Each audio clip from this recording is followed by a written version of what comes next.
Are you okay? Do you need help? Please. Her voice broke. I need a gift for my mom. She's dying. This might be her last birthday. I'll help you. Let me... Adams! Step away! She needs help, sir. How did a beggar get in here? Please, I have money. Go back to the corner. Don't bother me. Get out! Sir, just let me one more word. And you're fired! I don't keep disobedient dogs who don't obey orders. She grabbed Franklin's sleeve. I'm sorry, I didn't mean to get you in trouble. Tears ran down her face. On her wrist, beneath that torn sleeve, a watch worth more than everything behind the glass. Within an hour, all of this will have to change.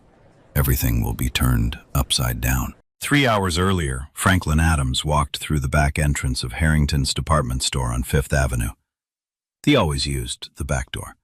Derek Holloway made that clear on his first day. Front doors were for customers. People like Franklin used the service entrance next to the dumpsters. Franklin clocked in at 7. His shift ran until 4. 9 hours of stocking shelves, mopping floors, and hauling boxes from the loading dock to the third-floor storage room. No elevator access for stock clerks. Derek's rule. Franklin carried 60-pound boxes up 3 flights of stairs, sometimes 8 trips before lunch. He didn't complain. He couldn't afford to. His mother, Ruth Adams, worked 2 jobs. Nights at a hospital laundry facility, mornings at a dry cleaner 6 blocks from their apartment in the Bronx. She had been doing this for 11 years, ever since Franklin's father left. Her hands were cracked from chemicals. Her knees swelled every winter. She never said a word about it. Franklin had a younger sister, Nora. She was 14 and already smarter than anyone in her school. She wanted to be a doctor. Franklin wanted to make sure she got the chance. That was why he worked at Harrington's. Minimum wage plus whatever tips the floor staff decided to share with him. Most weeks they didn't share anything. Franklin kept every dollar in a coffee tin under his bed. $812 so far. Not enough for a semester, not even enough for textbooks. But it was a start. He wanted to study architecture. He carried a sketchbook in his backpack everywhere he went, pages filled with buildings he designed during lunch breaks, curved glass towers, community centers with rooftop gardens, libraries shaped like open hands. His drawings were precise and beautiful, but nobody at Harrington's had ever seen them. Nobody had ever asked. The store opened at 10. By 9:30, Franklin had already restocked the perfume counter, polished the marble floors near the entrance, and organized the new shipment of Italian leather bags that cost more than 3 months of his rent. Margaret Ellis found him in the stockroom, taping a torn box. "You eat yet?" "I'm fine, Ms. Ellis." "That's not what I asked." She set a wrapped sandwich on the shelf beside him. "Turkey and Swiss. Don't argue." Margaret was 61. She had worked at Harrington's for 23 years. She knew every product, every policy, every customer's name. She should have been manager. Everyone knew it. But Derek Holloway got the job instead 2 years ago because he was the regional director's nephew. Margaret was the only person in the building who treated Franklin like a human being. "Derek's in a mood today," she said quietly. "Some VIP client is coming in this afternoon. He wants the floor perfect." "It is perfect." "Not to him." Margaret lowered her voice. "Just stay out of his way, please." Franklin nodded. He understood. Staying invisible was part of the job. By noon, the store was full. Women in designer coats browsed the jewelry counters. Men in tailored suits testing watches worth more than Franklin's apartment. The air smelled like money and expensive perfume. Vanessa Cole arrived at 12:15. She walked through the front doors like she owned the building. Blonde hair, Chanel sunglasses pushed up on her forehead, 3 shopping bags already in hand from stores down the block. She snapped her fingers at the nearest associate. "I need someone in jewelry." "Not him," she pointed at Franklin without looking at him. "Someone who actually works here." Franklin was carrying a display rack across the floor. He stopped. He looked at her. She looked through him, like he was furniture. like he was part of the floor he had just polished. He set the rack down and kept walking. Derek appeared from his office, smile wide, hand extended. "Mrs. Cole, wonderful to see you. Let me personally assist you today." Franklin watched from behind a column of shoeboxes. This was the world he worked in, a world where his labor kept the lights on, but his presence was an inconvenience, where he was good enough to carry the boxes but not good enough to open them. He reached into his backpack and touched the edge of his sketchbook. Someday. Not today, but someday. Then the front door opened, and a girl in a torn hoodie walked in. The girl stood in the doorway like she wasn't sure she was allowed to enter. Her jeans were faded and torn at both knees. Her hoodie was 2 sizes too big, stained with something near the collar. Her hair was pulled back in a messy knot. She carried no purse, no shopping bags, just a small cloth wallet clutched against her chest with both hands.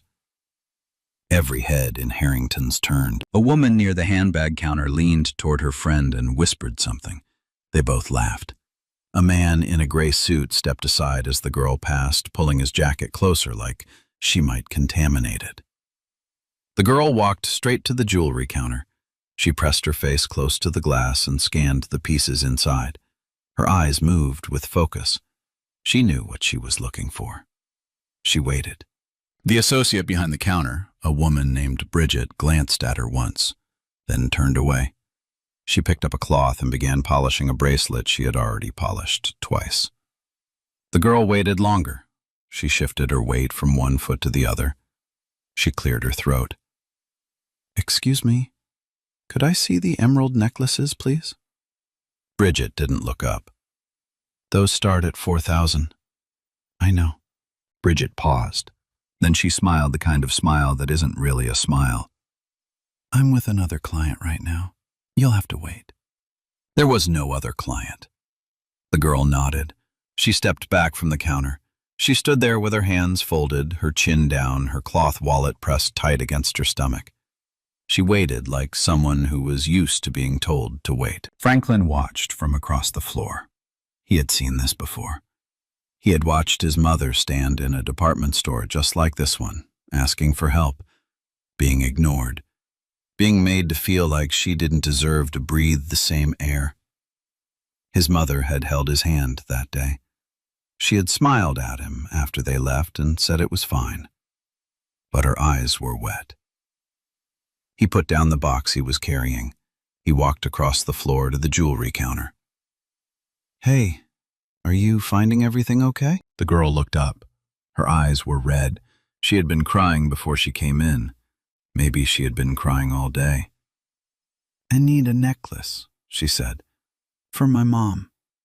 "What kind?" "Emerald. My mom loves emeralds. She always said they remind her of spring." The girl's voice cracked. "She has stage 4 cancer. The doctors said she might not make it to fall.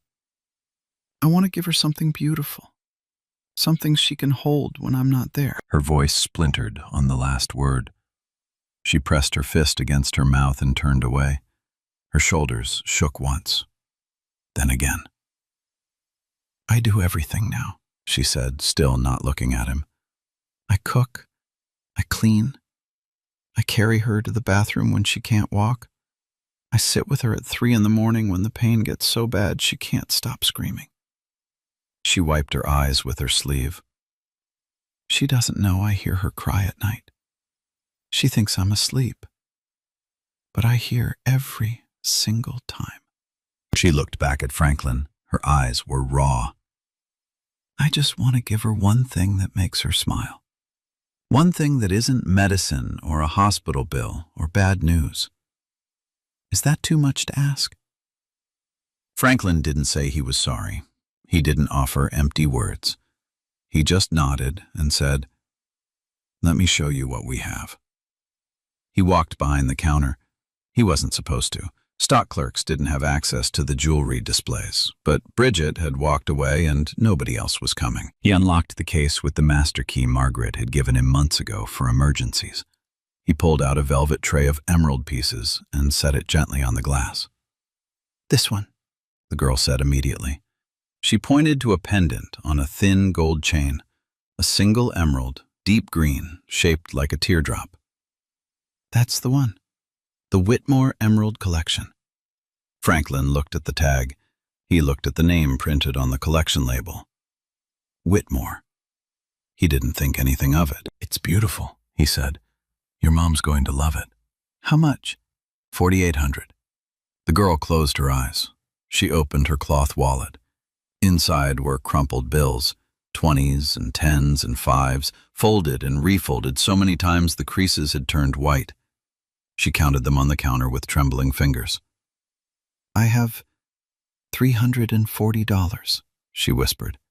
I've been saving for 2 months. Franklin looked at the money. He looked at the necklace. He looked at this girl, standing in a store where nobody would help her, trying to buy something beautiful for a mother who was dying. He thought about the coffee tin under his bed. $812. His semester fund. His future. Let me see what I can do, he said. And that was the moment Derek Holloway's voice cut across the floor. Adams, step away from the counter. Now! Derek Holloway stood 10 feet away. His arms were crossed. His face was tight with the kind of anger that comes from being disobeyed. Franklin didn't move. I said step away. She's a customer, Mr. Holloway. She needs help. Derek walked closer. He lowered his voice, but not enough. Half the floor could still hear him. She is not a customer. Customers carry credit cards, not grocery bags. And you are not a sales associate. You are a stock clerk. You stock shelves. You mop floors. That is the beginning and the end of your job description. Nobody else was helping her, because nobody else is stupid enough to waste their time. Derek pointed at the velvet tray on the counter. Did you open that case? Yes. With whose permission? Franklin said nothing. Put everything back. Go to the stockroom. And pray I don't call corporate about this. Derek turned to Lily. And you, whatever you're looking for, you won't find it here. Try the flea market. Lily's jaw tightened, but she didn't argue. She reached for her cloth wallet and started gathering her crumpled bills. Franklin watched her hands shake. Mr. Holloway, Franklin said, give me 5 minutes, that's all I'm asking. You're not in a position to ask for anything. 5 minutes. Then I'll go back to the stockroom and you'll never hear from me again. Derek stared at him. The store was quiet. Customers were watching. Vanessa Cole lowered her sunglasses to get a better look. 2 minutes, Derek said, and this conversation isn't over. He walked away. His shoes clicked against the marble like a countdown. Franklin turned back to Lily. She was wiping her eyes with her sleeve. You didn't have to do that, she said. Yeah, I did. He's going to fire you. Probably. Lily looked at him, really looked at him, like she was seeing something she hadn't expected to find in a place like this. Why do you work here? She asked. I'm saving for school. What do you want to study? Architecture. Lily's expression shifted. Something flickered behind her eyes.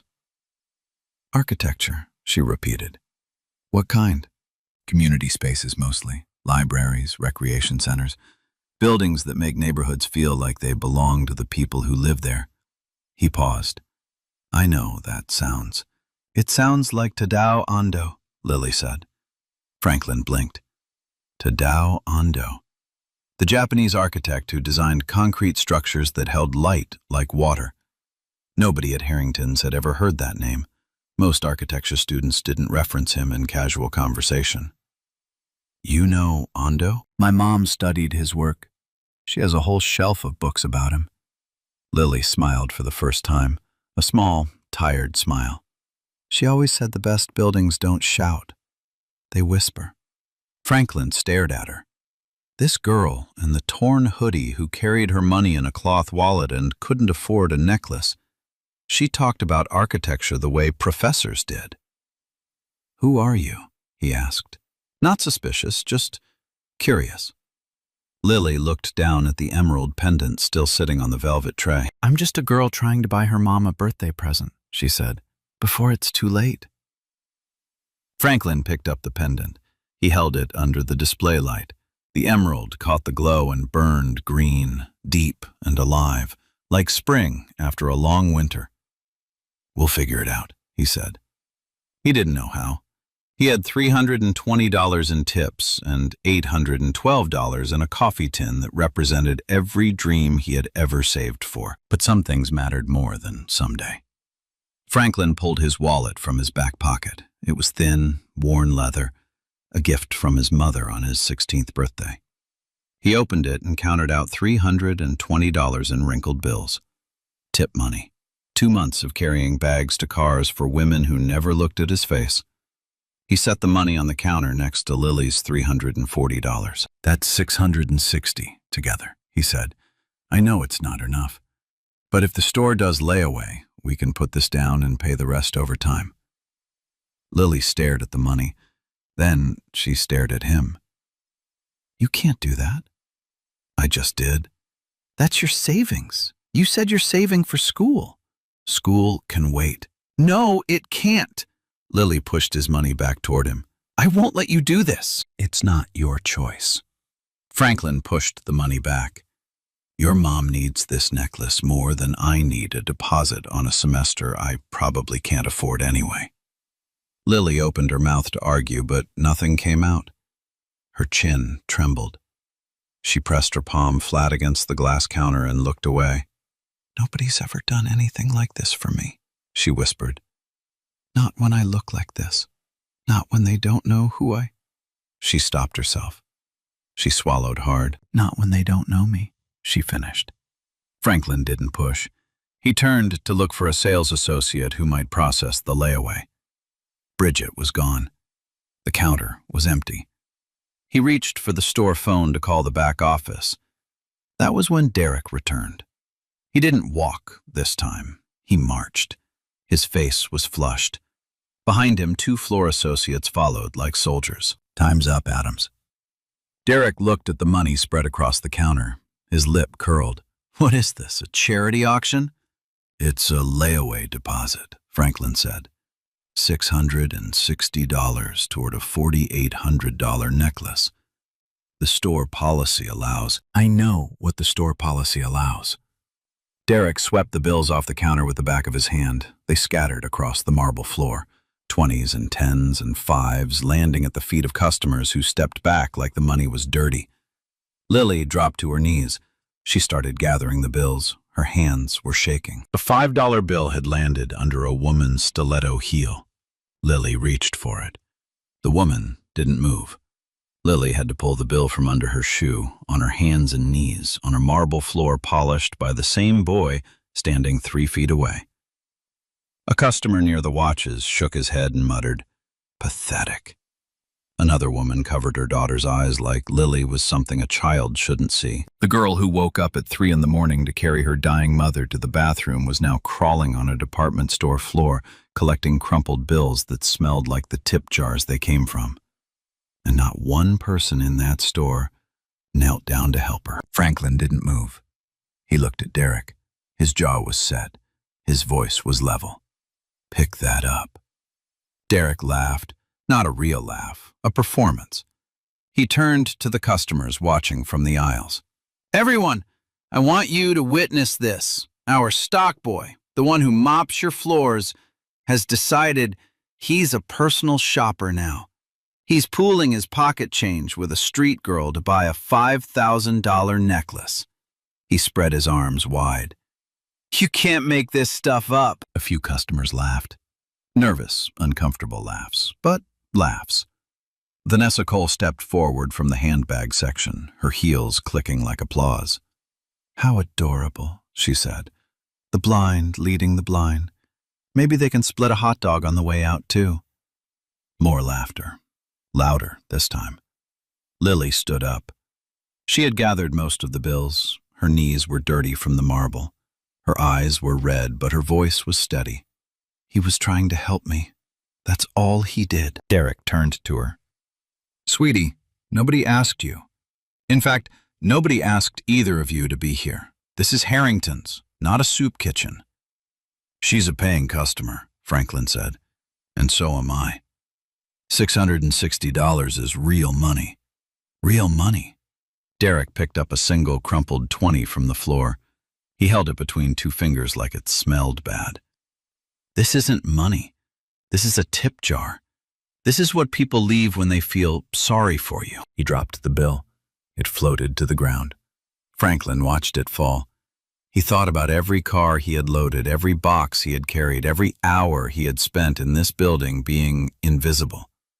That $20 bill represented a woman's groceries carried through rain to a parking garage 3 blocks away. It represented dignity. His dignity. He picked up the bill, he folded it, he put it back on the counter. "I'd like to speak to someone above you," Franklin said. Derek's smile vanished.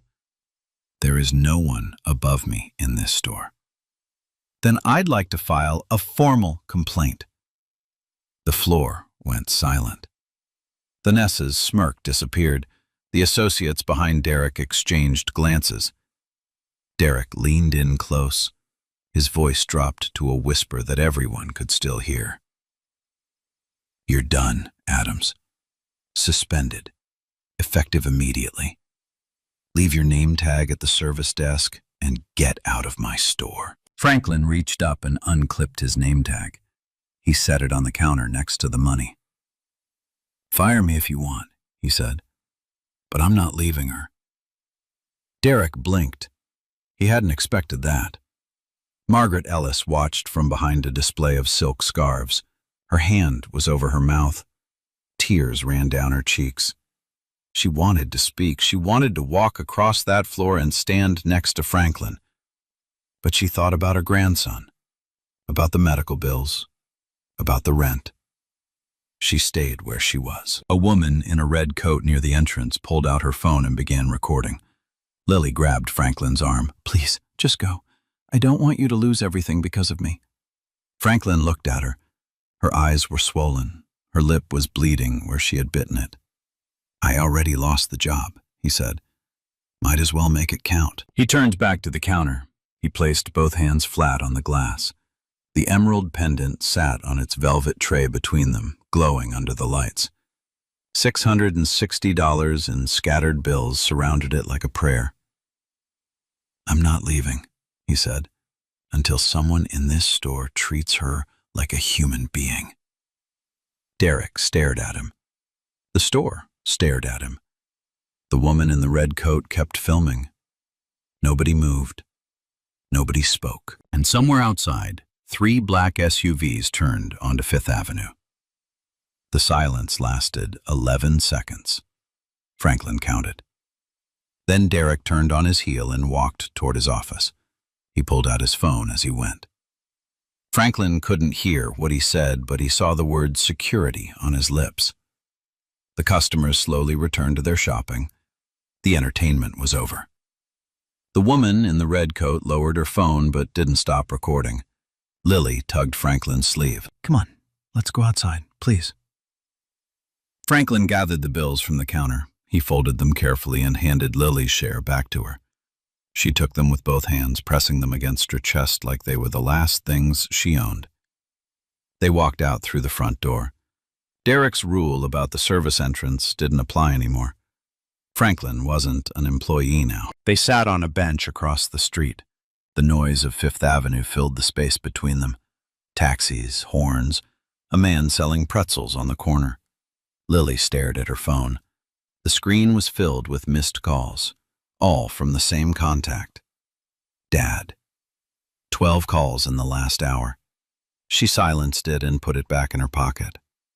"I ruined everything for you," she said. "You didn't do anything.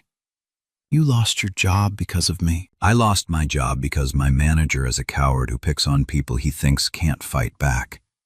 Franklin leaned forward, elbows on his knees. "That's not on you." Lily was quiet for a long time. Then she said, "My mom doesn't know I'm here. She thinks I'm at the library. She would never let me come to a place like that alone." "Why didn't you tell someone? a friend, or I wanted to do it myself. Just once. I wanted to walk into a store and buy something for her with my own money, without anyone knowing my... She stopped. Without any help. Franklin looked at her. There was something she wasn't saying, something sitting right behind her teeth. Her phone buzzed again. She glanced at it. Her jaw tightened. She typed a single message with her thumb and hit send. I have to go back in there, she said, and I need you to come with me. Why? Because in about 10 minutes, everything in that store is going to change. They walked back through the front doors together. Derek saw them before they crossed the threshold. He was standing at the jewelry counter with Greg Townsend, the security guard. Greg was a big man, former military. He kept his hands folded in front of him and his face empty. You have got to be kidding me, Derek's voice carried across the entire floor. Adams, you were suspended 30 minutes ago. This is trespassing. I'm not an employee anymore, Franklin said. That makes me a customer, and customers are allowed to walk through the front door. Derek's eye twitched. I'd like to make a purchase, Franklin continued. He walked to the jewelry counter and laid the combined $660 on the glass. Layaway deposit on the emerald pendant. Collection number WH-1142. Derek didn't look at the money. He looked at Greg. Remove them. Greg stepped forward. He put one hand on Franklin's shoulder, gentle but firm. Sir, I'm going to have to ask you to leave. I'm making a legal purchase. The manager has asked you to leave the premises. Lily stepped between them. He hasn't done anything wrong. We're trying to buy a necklace, that's it. Sweetheart, Derek said, the only thing either of you is buying is trouble. Vanessa Cole appeared from behind a display of cashmere scarves. She had been watching from the moment they walked in. Her phone was already in her hand. Oh, wonderful. They're back. She looked at Derek. Are you going to handle this, or should I call the police myself? That won't be necessary, Mrs. Cole. Derek straightened his tie. I'll handle it. He turned to the jewelry counter. He walked behind it. He opened the display case and looked inside for a long moment. Then he closed it. The emerald pendant is missing, he said. The floor went cold. What? Franklin said. The pendant. Collection number WH-1142. It was in this case 30 minutes ago, before you opened it without authorization. Derek's voice had changed. It was calm now, rehearsed. I believe you removed it from the display and concealed it on your person. That's a lie. Greg, search him. Greg hesitated. He looked at Franklin. He looked at Derek. Something in his face shifted. Sir, I can't conduct a search without... I'm the store manager, and I'm telling you there's been a theft. Search him. Franklin lifted both hands. He spread his arms wide. Search me. Check every pocket. Check my bag. I have nothing to hide. Greg patted him down. He checked Franklin's pockets, his backpack, the sketchbook inside, every page, every fold. Nothing. It's not on him, Greg said quietly. Derek didn't blink. Then he passed it to the girl. Lily's face went white. I don't have anything. Empty your pockets. Open that wallet. She doesn't have to do that, Franklin said. She does if she wants to leave this store without handcuffs. Lily opened her cloth wallet. Crumpled bills, a student ID, a library card. No pendant. Derek's jaw clenched. His plan was falling apart, but he was too deep to stop. They've hidden it somewhere. I'm calling the police. He picked up the store phone. I need to report a theft at Harrington's department store, 5th Avenue location. 2 suspects, black male approximately 19, white female approximately 18. Stolen merchandise valued at $4,800. Franklin stood perfectly still. He had been accused before, not of theft, but of things, of being in the wrong place, of looking suspicious, of existing in spaces where people decided he didn't belong. He knew how this worked. He knew what happened when a black man stood in a luxury store and a white manager said the word theft. A woman pulled her child behind her, away from Franklin, as if he were dangerous. A man in a cashmere coat moved his wallet to his front pocket. 2 teenage girls whispered and giggled. The entire store had already convicted him. Not with evidence, not with logic, with a glance, with the color of his skin and the word of a man in a tie. Franklin felt it settle over him like a weight, the quiet, familiar suffocation of being guilty until proven innocent in a room full of people who would never have to feel the same thing. He looked at Lily. She was shaking. "It's going to be okay," he said. "No, it's not." Her eyes were filled with something Franklin hadn't seen before. Not fear, fury. "He planted this. He took the necklace out of the case himself, and he's blaming you." "Can you prove that?" Lily looked up at the ceiling, at the small black dome above the jewelry counter. "The cameras can." Derek caught her glance. For half a second, something passed across his face. Then it was gone. "The cameras in this section have been offline since Tuesday," he said. "Maintenance issue." Vanessa nodded. "I've been shopping here all week. The cameras were down yesterday, too." The woman in the red coat was still recording. 2 other customers had their phones out now. The store was becoming a theater, and Franklin was the accused standing center stage. Sirens. Faint at first, then louder. 2 police officers walked through the front doors, 1 male, 1 female. They approached the jewelry counter with the careful neutrality of people who had been to scenes like this before. "Who called this in?" the male officer asked. "I did." Derek extended his hand. "Derek Holloway, store manager. I'd like to report a theft." The officer looked at Franklin. He looked at Lily. He looked at the crumpled money on the counter. "Sir, please keep your hands where I can see them." Franklin placed both palms flat on the glass, the same glass that held emerald necklaces and velvet trays and price tags that meant nothing to the people who could actually afford them. Lily stood beside him. Her phone was in her hand. The screen glowed with a single delivered message. She had sent it 12 minutes ago. It said, "Fifth Avenue, Harrington's. Come now. Bring everyone." The reply had come in 8 minutes ago. It said, "On my way." The male officer took Derek's statement first. Derek spoke with the confidence of a man who had rehearsed his version of the truth. The suspect, Franklin Adams, opened the jewelry case without authorization approximately 40 minutes ago. He was alone with the display for several minutes. After that, the emerald pendant, valued at $4,800, was missing. I believe he either concealed it on his person or passed it to the young woman. The female officer turned to Franklin. "Sir, can you tell me what happened?" Franklin spoke slowly, clearly. He did not raise his voice. "I opened the display case to help a customer find a necklace for her mother. I showed her the piece. She decided she wanted it. We tried to arrange a layaway purchase. The manager refused. He swept our money off the counter. He suspended me. When we came back to try again, he claimed the necklace was stolen." "Did you take the necklace?" "No." "Did you hand it to anyone?" "No." The officer looked at Derek. "Is there security footage of the jewelry counter?" Derek shook his head.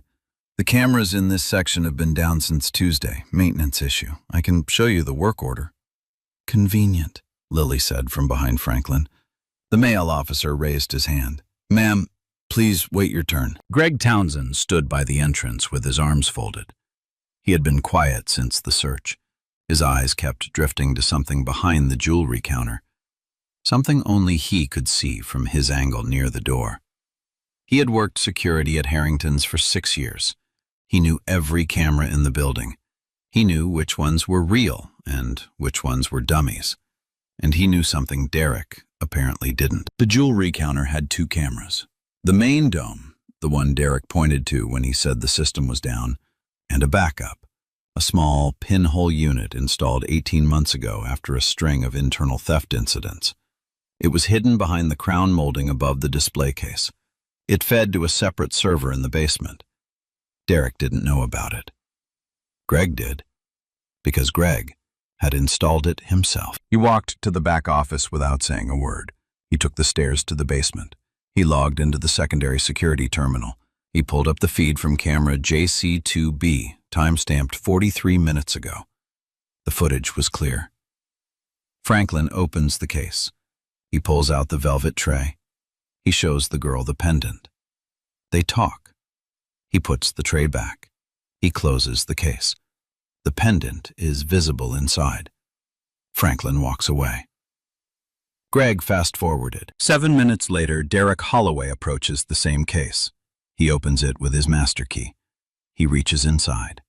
He removes the emerald pendant. He slips it into the inside pocket of his suit jacket. He closes the case. He walks away. Greg stared at the screen. He rewound it, watched it again. Derek's hand going into the case. Derek's hand coming out. The pendant disappearing into charcoal wool. Greg pulled out his phone. He recorded the playback, every second of it. Then he walked back upstairs. The officers were still taking statements. Derek was explaining to the male officer why Franklin had a history of insubordination. Vanessa was corroborating, adding details she couldn't possibly have witnessed. Greg walked up to the female officer. He didn't look at Derek. "Officer, I have something you need to see." He held up his phone. He pressed play. The officer watched. Her expression didn't change, but her posture did. She straightened. She turned the screen toward her partner. The male officer watched. Then he looked at Derek. "Mr. Holloway, I'm going to ask you to empty your pockets." Derek's smile vanished. "Excuse me?" "Your jacket pockets, both sides. Now, please." The color drained from Derek's face. He looked at Greg. He looked at the phone. He understood. That camera was supposed to be... He stopped himself, but it was too late. Everyone heard the beginning of that sentence. That camera was supposed to be disabled. That camera was supposed to be off. That camera was supposed to be something only Derek knew about. The front doors of Harrington's opened, and the sound that came through was not a siren. It was the low, heavy rumble of 3 black SUVs pulling to the curb. The first man through the door wore a black suit that cost more than Derek Holloway's car. He didn't speak. He scanned the room, touched his earpiece, and stepped aside. The second and third men followed. Same suits, same silence. They positioned themselves at the entrance and the far wall. Then Richard Whitmore walked in. He was tall, silver-haired. His shoes were polished to a mirror finish. He wore a charcoal overcoat draped over his shoulders like a man who had never once carried his own luggage. Behind him came 2 more men in suits, not bodyguards, lawyers. They carried leather briefcases and faces that showed nothing. The entire store went still. Vanessa Cole recognized him first. Her shopping bag slipped from her fingers and hit the floor. She didn't pick it up. "That's Richard Whitmore," someone whispered. "The Richard Whitmore? Whitmore Technologies, the $12 billion... Dad!" Lily ran across the marble floor. She crashed into Richard's arms. He caught her. He held her tight. His hand pressed against the back of her head, and for 3 seconds, the billionaire disappeared. He was just a father holding his daughter. Then he let go. He looked at her face. The swollen eyes, the torn hoodie, the dirty knees from where she had crawled on the floor picking up scattered bills. "Who did this to you?" Lily didn't point. She didn't need to. She told him everything. From the moment she walked in, the associate who ignored her, the manager who called her a street girl, the man who helped her, the money swept off the counter, the false accusation, the police. Richard listened without interrupting. His expression didn't change, but his jaw tightened with every sentence. By the time Lily finished, his hands were shaking. He turned to the officers first. "I'm Richard Whitmore. This is my daughter, Lily Whitmore. I understand she and this young man have been accused of theft." The female officer nodded. "We're still investigating, sir. we've just received security footage that... May I see it? Greg stepped forward. He played the footage on his phone. Richard watched in silence. Derek removing the pendant from the case, Derek sliding it into his jacket, the timestamp, the angle, the proof. Richard looked up from the screen. He looked directly at Derek Holloway. Empty your pockets. Derek's mouth opened. Nothing came out. The officers already asked you once. I'm asking you again. Empty your pockets. The male officer stepped closer. Mr. Holloway, if you have the pendant on your person, now would be the time. Derek's hand trembled. He reached into the inside pocket of his suit jacket. His fingers closed around something. He pulled it out slowly. The emerald pendant sat in his palm. The gold chain dangled between his fingers. It caught the light and threw green across the marble floor. The store gasped. That's the necklace, Lily said. The one he said was stolen. The female officer took the pendant from Derek's hand and sealed it in an evidence bag. Mr. Holloway, you're being detained for filing a false police report, fabricating evidence, and theft of store merchandise. Please turn around. Derek's legs buckled. Sir, Mr. Whitmore, please. It was a misunderstanding. I didn't know she was your... You didn't know. Richard's voice was quiet. That was what made it terrifying. You didn't know she was my daughter, so it was fine to humiliate her, to call her a street girl, to sweep her money off the counter and watch her crawl on the floor to pick it up. He stepped closer. And this young man, you didn't know who he was either. So it was fine to call him a charity case, a diversity hire, to fabricate a theft charge and put his hands on a counter in front of 30 people like a criminal. Richard reached into his coat and pulled out his phone. He dialed a number and pressed speaker. Arthur, it's Richard. Richard, what can I do for you? I'm standing in your Fifth Avenue store. Your manager, Derek Holloway, just planted stolen merchandise in his own jacket and accused a 19-year-old stock clerk of theft. Your security cameras have the full recording. The police are here, and my lawyers are standing next to me. Silence on the line. Then, Derek Holloway is terminated immediately, effective this moment. I'm sending regional management now. Richard, I am deeply sorry. Don't apologize to me. Apologize to the two people your employee tried to destroy.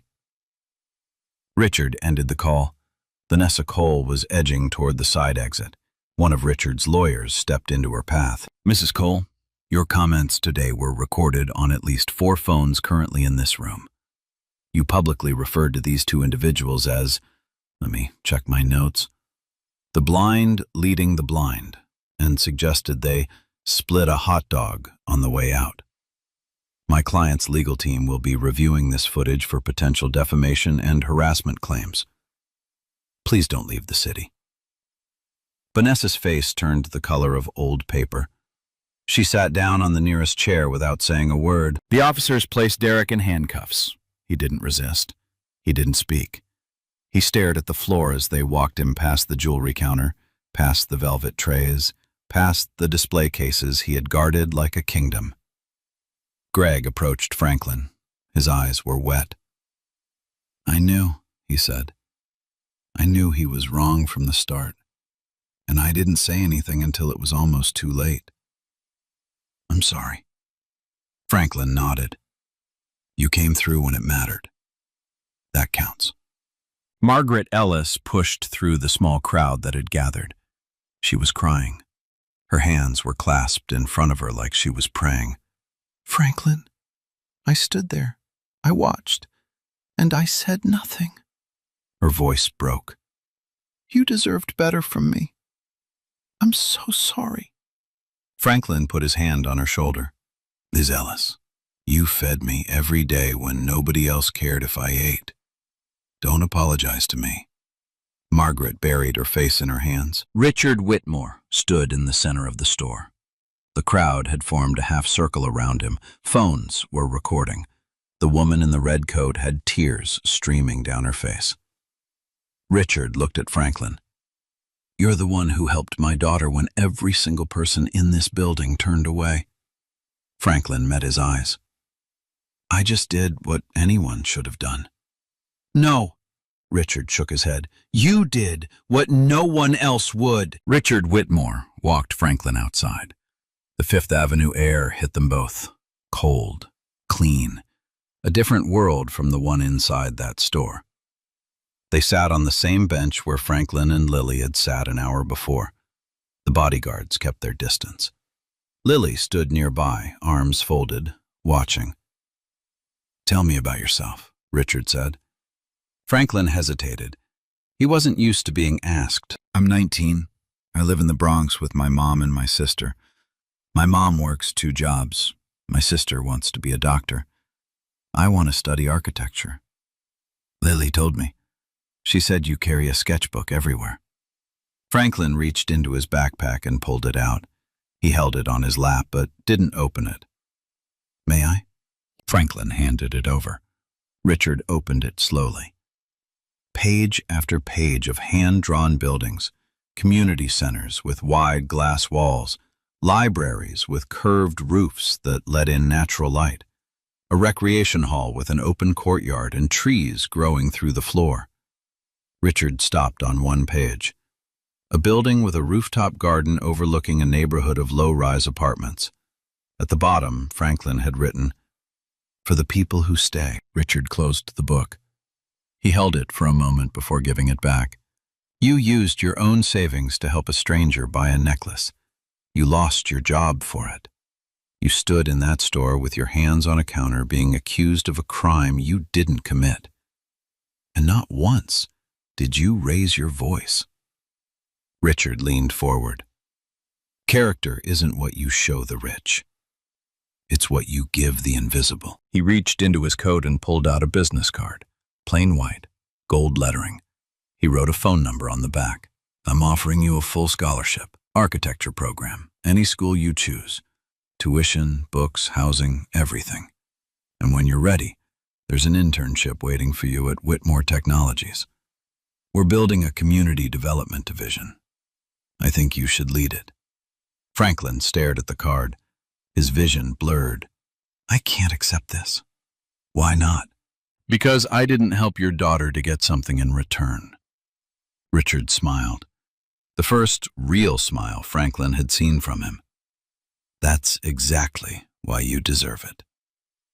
Lily sat down next to Franklin. She bumped his shoulder with hers. Just take it, Franklin. You helped me when you had every reason not to. Let someone help you back. Franklin looked at the card. He looked at the sketchbook in his lap. He looked at the buildings he had drawn on lunch breaks, sitting on overturned boxes in a stockroom where nobody knew his name. He closed his fingers around the card. Thank you, he said. I won't waste it. I know you won't, Richard said. I could see that the moment my daughter said your name. 6 months later, Franklin Adams walked through the front doors of Columbia University School of Architecture. Full scholarship. Full ride. His mother cried when he told her. Nora hugged him so hard she cracked his back. His first studio project, a community recreation center for the Bronx, was selected by Whitmore Technologies for their neighborhood development program. The sketchbook he once carried in a stockroom backpack now sat on a drafting table with his name on it. Harrington's completed a full internal investigation. Every employee underwent mandatory anti-discrimination training. 3 additional staff were terminated for buried complaints. Margaret Ellis was promoted to floor supervisor. Derek Holloway was charged with filing a false police report, evidence tampering, and fraud. He was blacklisted from every luxury retailer in Manhattan. Vanessa Cole settled a harassment claim out of court. She was never seen at Harrington's again. Lily visited Franklin's studio every Thursday with coffee and architecture books. Her mother wore the emerald pendant to every chemotherapy session. She said it reminded her that spring always comes back. Franklin never forgot the moment that changed his life. Not the scholarship, not the internship.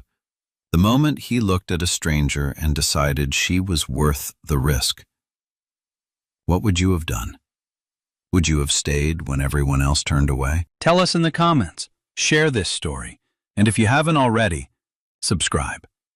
Hashtag justice for Franklin. Hashtag don't judge. Hashtag kindness wins. The story is over, but one thing keeps sticking with me. We easily believe kindness is free. It costs nothing to be nice. That's what people say. Sounds true, but it's not. Kindness has a price, and most people aren't willing to pay it. It's easy to be kind when it's convenient. Hold the door, say please, smile at the cashier. That's the cheap version, the one that fits on a bumper sticker. But real kindness, the kind that actually matters, almost always costs you something. The time, the money, the job, the safety. The moment kindness becomes expensive is the moment you find out if you actually mean it. And most of us don't, not because we are bad, because the math doesn't work. We run number. What do I lose if I have? And the answer is usually enough to make us keep walking. We tell ourselves somebody else will step in, somebody with more to give, somebody who can afford the cost, but nobody else steps in. That's the whole problem.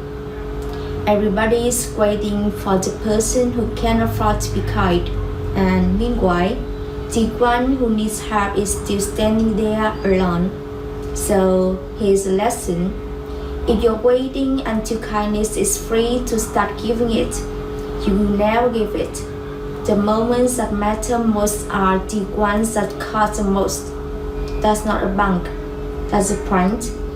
If you had been in that store, would you have stayed? I would recommend hit like, subscribe. See you next time.